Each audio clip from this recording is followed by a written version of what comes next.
रीना, ऐसा हो गया। मैं आपको बताना चाहती हूँ कि जो मैं प्रेजेंट करने जा रही हूँ उसके अगेंस्ट मार्केट में अभी अवेलेबल क्या क्या है।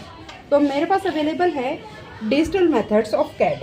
डिजिटल मेथड में क्या होता है कि पैटर्न बनता है लेकिन हम उसमें सारे मेजरमेंट अपने मैनुअली लेते हैं और मैनुअली हम पैटर्न बनाते हैं, ठीक है। इससे हमारे समय और लागत की बचत होती है। जो हम ब्राउन पेपर बनाते हैं उसके मुकाबले हमें थोड़ा सा टाइम और समय बचता है। और इससे ग्रेडिंग यानी कि हम साइज़ चेंज कर सकते हैं। जैसे हम 32 से 34, 34 से 36, एक्सेल से डबल एक्सेल, हम इसमें साइज़ की ग्रेडिंग कर सकते हैं और क्लॉथ लेआउट कर सकते हैं। तो ये हमारे पास अभी मार्केट में अवेलेबल है। कैड के अलग अलग सॉफ्टवेयर अवेलेबल है जिससे हम ये सब कर पाते हैं। आप ये देख सकते हैं, जैसे कंप्यूटर पे पैटर्न डिज़ाइन है, सेंसर कंट्रोल है, ऑटोमेटिक कटिंग मशीन है। इनमें तो बहुत चीज़ें ऐसी हैं जो अभी मार्केट में अवेलेबल हैं। तो फिर हम AI से क्या चाहते हैं, है ना। तो हम AI से क्या चाहते हैं, ये एक्चुअल अभी तक जो हम कर रहे हैं वो डिजिटल बेस्ड है, यानी हम कंप्यूटर में काम कर रहे हैं, कंप्यूटर से मशीनें ऑपरेट हम कर रहे हैं, लेकिन क्या अवेलेबल नहीं है, हम कंप्यूटराइज्ड तरीके से AI से हम मेजरमेंट नहीं ले रहे। तो हमारा जो डिवाइस जो हम चाहते हैं AI operated, that will be the body scanning device. तो वो क्या करेगा, जो भी हमारा कस्टमर आएगा उसकी पूरी फुल बॉडी को वो स्कैन करेगा।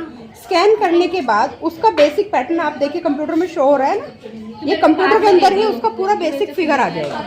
अब जो हमारा पैटर्न है वो उसकी फुल बॉडी के ऊपर ड्रेप होके आएगा। अब आप कहेंगे इसकी ज़रूरत क्या है, क्योंकि every figure is different from other. Her figure दूसरी फिगर से अलग है ना। तो अब क्या है कि क्या हम हर फिगर के अकॉर्डिंग पैटर्न बना पाते हैं? नहीं, क्योंकि हम पैटर्न किससे बनाते हैं, हम बनाते हैं मेजरमेंट से। किससे बनाते हैं? मेजरमेंट से बनाते हैं।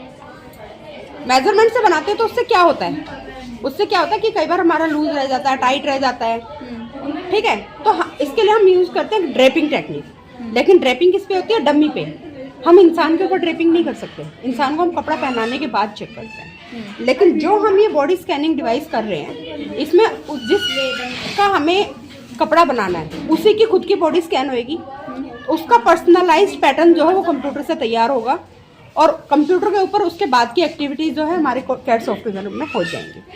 अब इसके फर्दर आने वाले फ़ायदे क्या क्या हैं? इसके फर्दर आने वाले फ़ायदे में है कि जो हमारे साइजेज़ हैं उनका एक स्टैंडर्डाइजेशन हो जाएगा। यानी हमें पता चल जाएगा कि हमारे जो मीडियम साइजेज़ हैं उसमें इतने साइजेज़ हैं, लार्ज में इतने, एक्सेल में इतने। जैसे 10% लोग हमारे स्मॉल साइज़ के हैं, ठीक है। हो सकता है कि 15% हमारे मीडियम साइज़ के हों, हो सकता है कि लार्ज साइज़ हमारे 25% हो सकता है एक्स्ट्रा लार्ज हमारे 10% हो। तो अब क्या है कि कंपनी के पास एक फिगर आ जाएगी। फिगर आने के बाद हम जो अपनी मैन्युफैक्चरिंग करेंगे वो इन्हीं साइजेस के अकॉर्डिंग करेंगे, जिससे कि मार्केट में जो हमारा मटेरियल है वो ज़्यादा से ज़्यादा कंज्यूम हो पाएगा और कम से कम वेस्ट हो पाएगा। इसके अलावा क्योंकि हमने पर्सनलाइज्ड फिटिंग ली है तो हम कपड़ा बनाने के बाद उसको डिजिटली कंप्यूटर पे ही फिटिंग चेक कर सकते हैं। 90% कस्टमर को दोबारा कपड़ा पहन के देखने की ज़रूरत नहीं पड़ेगी। धन्यवाद। ये वीडियो मुझे सेंड कर दें।